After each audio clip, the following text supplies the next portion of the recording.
Абу Хурайра радиаллаху анху пайгамбарыбыз саллаллаху алейхи вассаламдан риваят кылат. Кайсыл бир коом Алла Тааланын үйлөрүнөн бири үйгө чогулуп, Алла Тааланын китебин тилават кылышса, жана аны бири-бирине окуп беришсе, алардын үстүнө Алла Тааланын сакинасы түшөт. Аларды Алла Тааланын рахматы жана периштелер ороп алат. Ошондой эле Алла Таала аларды периштелердин мажлисинде эстейт. Тилават кылуу, оку деген мааниде. Ушул хадисте көптөгөн диний медреселердин урмат сыйлоо өзгөчө фазилети айтылды.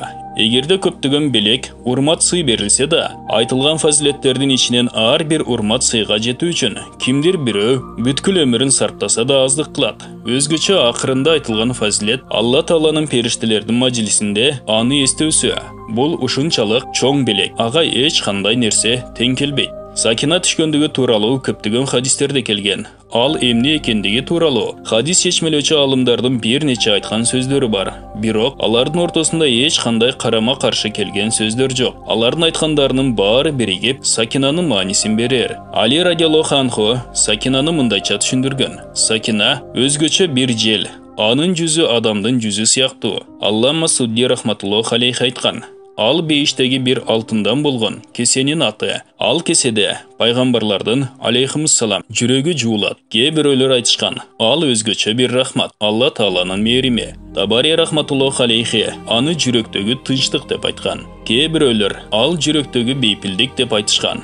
Башка бирөөлөр аны абир деп чечмелешкен. Кээ бирөөлөр периште деп айтышкан. Дагы башка ар түрлүү чечмелөөлөр жана түшүнүктөр айтылган. Хафиз рахматуллаху алейхи Фатхул Бари китебинде сакина деп жогоруда эскертилгендердин баарын айтууга боло тургандыгын жазган. Навави рахматуллаху алейхинин ою боюнча сакина көптөгөн маанини өз ичине камтыйт. Алар бейпилдик, рахмат жана ал периштелер менен бирге түшөт. Куранда айтылган: Алла ага өз бейпилдигин түшүрдү. Таба сүрөсү 40-аят. Башка аятта ал ыймандуулардын жүрөгүнө алардын ыйманы дагы күчөсү үчүн тынчтык салат. Фатх сүрөсү 4-аят. Дагы бир аятта эгеңер тараптан көңүлгө бейпилдик. Бакара 248-аят. Кыскасы бир нече аятта бул тууралуу айтылган жана көптөгөн хадистерде сакина тууралуу түшүндүрүлгөн. Ихияда жазылган: Бин Сабан рахматуллаху алейхи өзүнүн туугандарын бирине алар менен чогуу ооз ачууга убада кылды. Бирок ал кийинки күнү эртең менен келди. Андан эмнеге келбей калгандыгы тууралуу сураганда ал мындай деп жооп берди: Эгер сага убада кылбаганымда эч кимге эмне үчүн кечиккендигим тууралуу эч качан айтмак эмесмин. Кокусунан кечигип калдым. Куптан намазынын убагы болуп калган эле. Мен куптан менен чогуу витрди да окуп алайын. Себеби өлүмгө ишенип да болбойт. Кокусунан түндөсү өлүм келе турган болсо, витр намазы мойнумда окулбастан калып калбасын деген ой менен аны окуп баштадым. Качан мен кунут дуасын окуп жатканымда, мага бейиштин бир жашыл багы көрүндү. Ал бакта гүлдөрдүн бардык түрлөрү бар эле. Мен алардын түрлөрүнө карап, суктанып жатып таң атып кетиптир.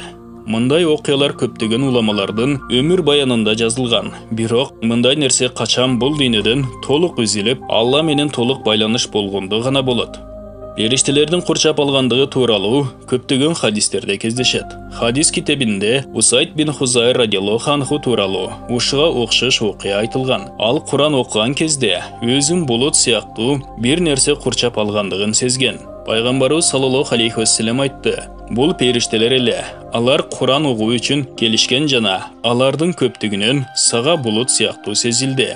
Бир сахаба бир жолу өзүнүн үстүндө булут тургандыгын байкады. Пайгамбарыбыз саллаллаху алейхи вассалам ошол сакина болчу. Тактап айтканда Кураны Каримди окуганыңдын себебинен түшкөн рахмат деди. Муслимде ушул хадис кеңирээк айтылган. Анын башка маанилери да бар. Ал хадистин акырында мындай сөздө айтылган: Кимди жаман амалы Алланын рахматынан алыс кыла турган болсо, анын абройлуу уруудан болуусу Алланын мээримине жакындата албайт. Уруусу абройлуу, бирок күнөө жана жаман иштер менен алек болгон пенде Алла Тааланын астында кедей жана уруусуз. Бирок Алладан корккон жана ага баш ийген пенде менен бирдей боло албайт. Чындыгында Алланын астында силердин эң сыйлууңар такы барагыңар. Хужрат 13-аят. Бул баян Фазаил Амал китебинен алынды. Урматтуу мусулман бир туугандар, биздин Ихро медиа каналыбызга катталыңыздар.